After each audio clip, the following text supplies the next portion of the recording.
إرسال يتقدم يسدد والهدف الأول جول.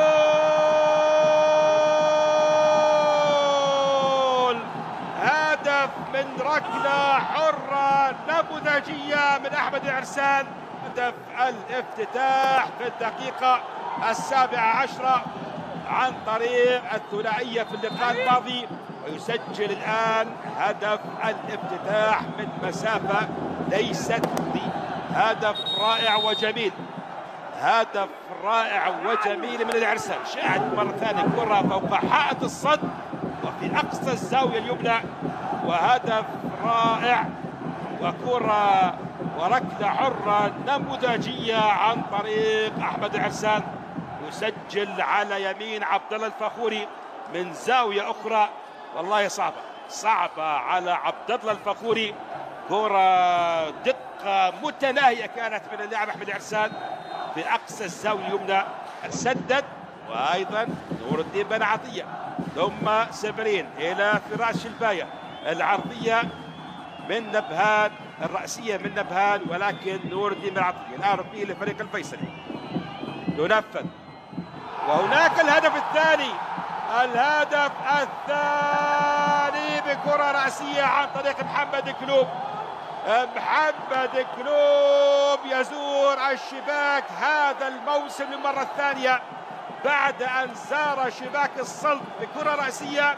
أيضا يسجل في الدقيقة 25 بكرة رأسية، وهدف التعزيز لمصلحة فريق الفيصلي. الفيصلي يتقدم بهدفين مقابل لا شيء.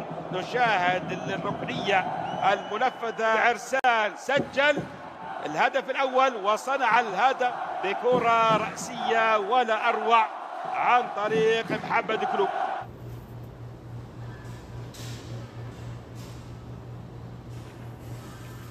تاكل دراي فود.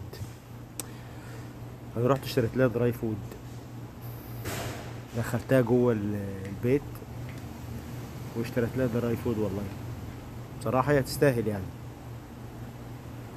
حيوان جعان اخرس هيقول لي يعني لما يجوع هيقول لي ايه؟ فربنا يجعل كل انسان يكون سبب انه يؤكل حيوان او انه يعمل صواب في الدنيا، لان هي دي الحاجه الباقيه بصراحه والله. وانا مبسوط جدا ان هي بتاكل كده قدامي. حيوان مسكين، عشان اكلتها كده كل يوم بتجيني، كل يوم بتجيني عشان تاكل. تخلص اكل وتقف قدام الباب، يعني زي ما بتقول افتح لي عشان اخرج.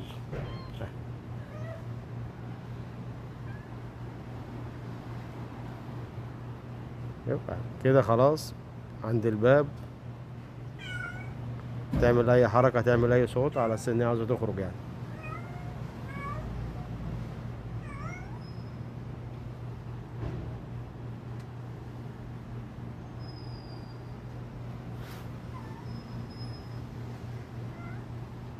سامعين الصوت كده؟ خلاص لو اتأخرت عليها بقى على فتح الباب هتبدأ بقى الصوت يتكرر اكتر وتزعق زي ما انتوا سامعين كده. سامعين؟